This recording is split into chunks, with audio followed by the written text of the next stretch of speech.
Hello there. My name is Felix Kayode. You're welcome to Unit 2. Unit 2 relates to ADDIE model. In the last unit, I told you about the various types of models of instruction that we had, such as the Assure model, the Banati model, the Dick and Carey model, and I did tell you that we'll be discussing the ADDIE model in this unit. The ADDIE model has 5 steps, unlike the linear model of the 1940s, which was called the Instructional Systems Design. The ADDIE model is a cyclical model, which includes 5 steps: analysis, design, development, implementation, and evaluation. And I'll take each in turn. Analyze. In the analysis phase, you analyze the components required in the design. You need to identify the goal. Ask, what do I want to achieve with this or in this course? You identify the need. What are the learning needs of the learners? This takes you to carry out a needs analysis. Then you analyze the audience. Who are the learners that wants to study this course? What are their features? What are their characteristics? For instance, what are their gender, their educational background, their employment status, their social status, political preferences, abilities, and their readiness for learning? These are the various issues that needs to be considered at the analysis phase. In the design phase, you need to use the input from the analysis to feed into the outline of the instructional goals. We now know who our learners are, so we'll be able to determine what the instructional goals are. The center point of this is the lesson plan, and some persons refer to as the table of specification. The lesson plan or lesson note or table of specification or course design shows the elements that will be embedded in the course. This includes the learning outcomes, the learning objectives, the mode of delivery, the pedagogical approach, the resources that will be used for learning, the mode of assessment, as well as the estimated time of study. In the third phase, we have the development. This is the development phase, which builds on both the analysis and the design phase that we have just discussed. This is where the content of the course is actually developed, and the lesson plan is now put together into a component for implementation.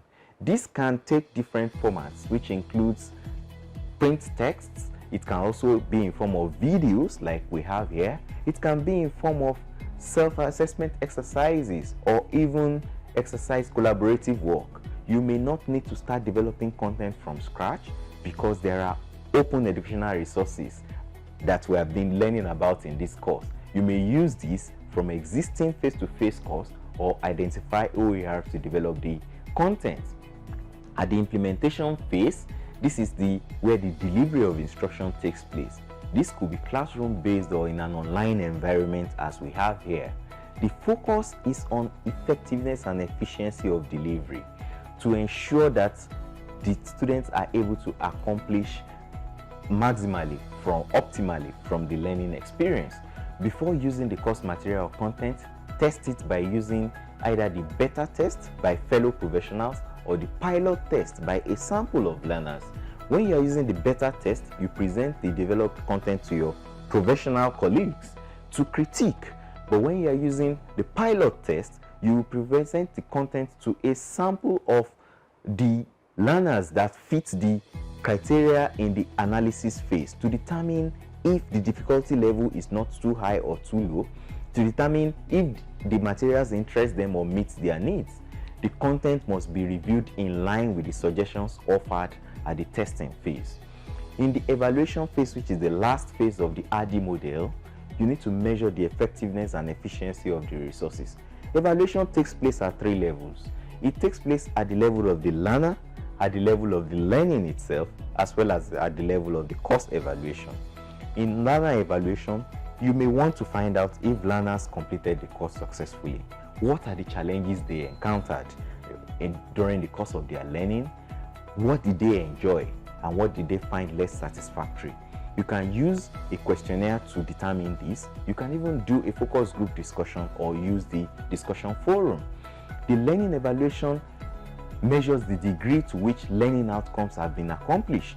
To measure this, the performance of the learner on the various assessment rubrics will need to be analyzed. The quiz, assignments, examination, forum discussion, and practical exercises. You need to ensure that the learners perform the act of contributing a feedback to the process on the skills they've accomplished, the evaluation of the course material, as well as the feedback. The last level of evaluation is the course evaluation. In this level, you need to evaluate the course against the stated course objectives. One of the reasons we say that the ADDIE is a cyclical process is because the evaluation feeds into the analysis. You have determined at the early stage what you expect the learners to take away. At this level of the evaluation, you go through the feedback to determine if the actual objectives that have been identified for the learners have now been met.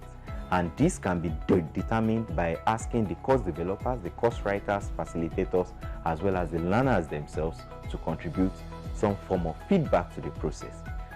Thank you very much.